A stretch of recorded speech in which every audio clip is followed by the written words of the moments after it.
Now, it looked last week very clearly to be a case of a jihadist lone wolf attack on the military, as we learned of the Chattanooga shooting.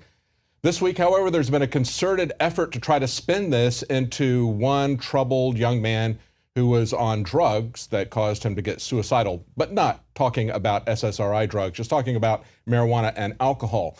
Even more troubling, however, was what surfaced over the weekend, and that is Wesley Clark talking about internment camps. And this has implications that tie into Jade Helm as well. And we're going to look at that with Leanne McAdoo and Jakari Jackson, who are joining me in the studio. There's also been a bill that has been introduced by Congressman Mike McCall, H.R. 2899, to create a new office inside of Homeland Security, an office for countering violent extremism. All of this ties into what we just saw with the shooting, what Wesley Clark is promoting, as well as this new bill in Congress.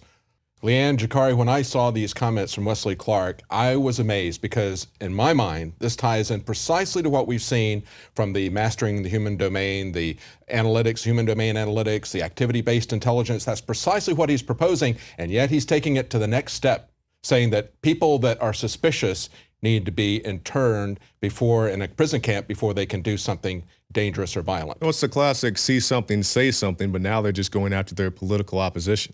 Yeah, right. Absolutely. Let's take a look at the clips, and we want to talk about what Wesley Clark said. Let's play that first clip. Well, we've got to identify the people who are most likely to be radicalized. We've got to cut this off at the beginning. There are always a certain number of young people who are alienated. They don't get a job, they lost a girlfriend, their family doesn't feel happy here.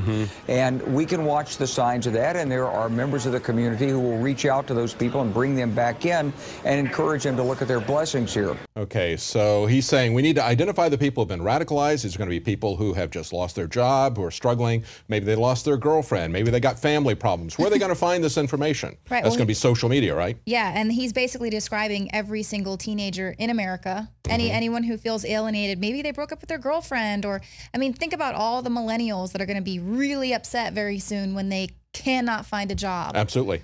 This is what really concerns me about this too, is that when you look at the way they're talking about mastering the human domain, when you look at geospatial intelligence and all the stuff that we've done the reports on that really tie the military, special forces, Homeland Security, NSA, all that together, what they're focusing on really is the pre-crime aspect. Right. They're saying we don't know what we're looking for or who we're looking for, which is precisely what Wesley Clark is saying here. So we're just going to grab everything we can, toss it into the AI system, and see who pops up. Right. Okay, you talk about profiling people ethnically, racially, politically, religiously. But as we've seen, David, they can't even stop the attacks on the NSA facility. Yes. You know, these people, they have so much metadata that it's impossible for them to actually track it all down and find the real credible threats. Well, they need a bigger program. Exactly, and they say they want to have AI for that because they just don't have the resources. So whenever they fail, that's always an argument for them to do more of the same thing, right? Broader and deeper, and that's the problem with all this. There's never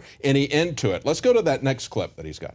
In World War II, if someone supported Nazi Germany at the expense of the United States, we didn't say that was freedom of speech. We put him in a camp. They were prisoners of war. So if these people are radicalized and they don't support the United States and they're disloyal to the United States as a matter of principle, fine, that's their right. It's our right and our obligation to segregate them from the normal community for the duration of the conflict. Okay, now that was an amazing clip in and of itself, because we all know the history of how people, primarily the Japanese people in California, were rounded up and put into internment camps during World War II, not because there was anything specific that they came after, not even because they exercised their free speech, as Wesley Clark implies, and criticized the government. They were rounded up because of their ethnicity and put into camps, and he knows this. He's smart. This is a guy who was a valedictorian at West Point.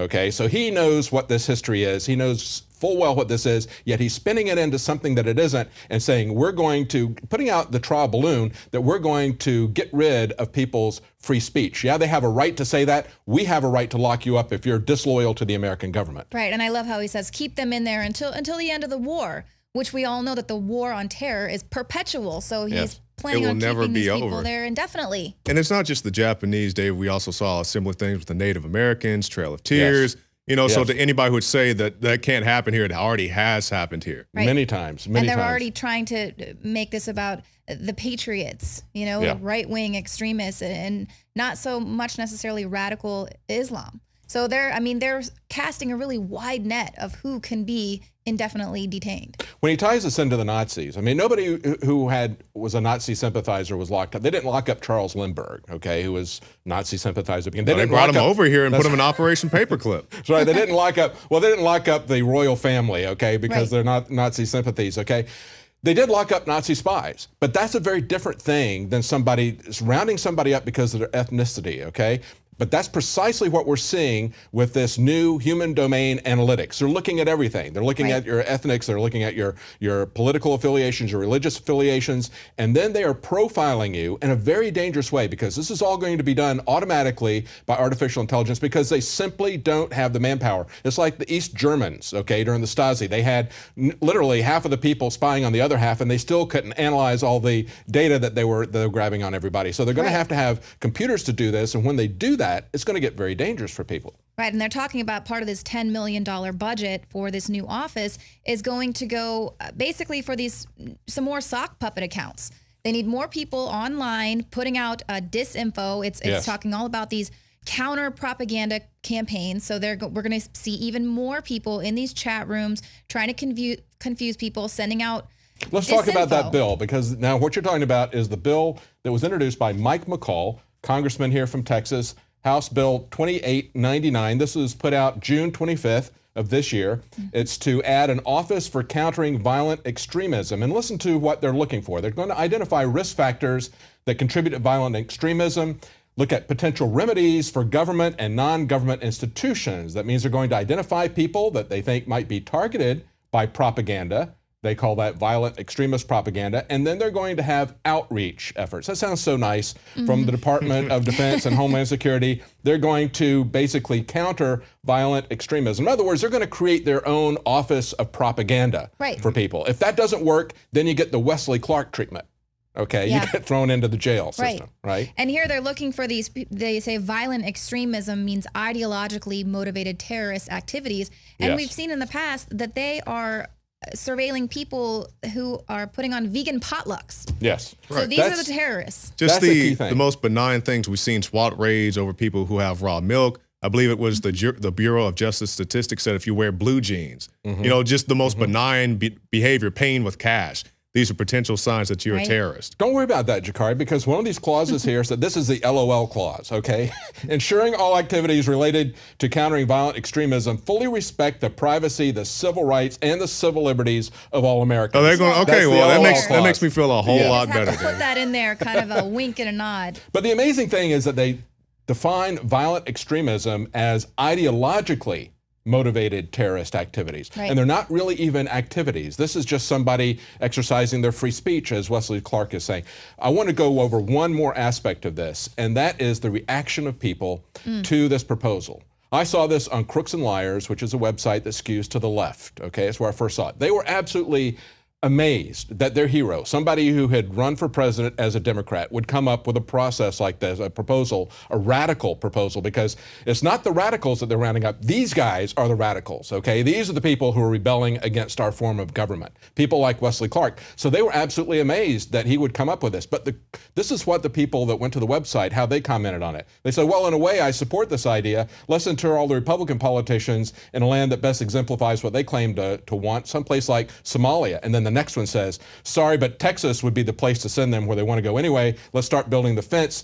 They have a load of radicals there. Just go to InfoWars and check it out. So see, they cannot see Jade Helm folded into this, and that's precisely what this is. Well, it's the mentality that you're fighting against, because we recall with Abraham Lincoln, he was locking up his political opposition as well. So this is something that everybody who claims they're liberal and progressive and accepting of other people's thoughts, lifestyles, and views, they feel that way until they actually meet somebody with a different lifestyle, point of view, and all that. Right, and then they're like, lock them up in the internment camp. Incredibly intolerant, incredibly dangerous. And you talk about people being afraid of government profiling in inner city, afraid of government profiling at the airport. This is government profiling in every field that you can imagine on steroids, and that's what is connected with mastering the human domain. We should all be very concerned about what's going on with Jade Helm. Now stay with us. Right after the break, Leanne McAdoo is going to talk to Dave Krieger of Clouded Titles. There are new important revelations, especially in Florida. We're also going to have in the following segment, Rob Dew is going to come in and look at reports that the military and the militia got into a firefight in Whitney, Texas today. Stay with us. We'll be right back.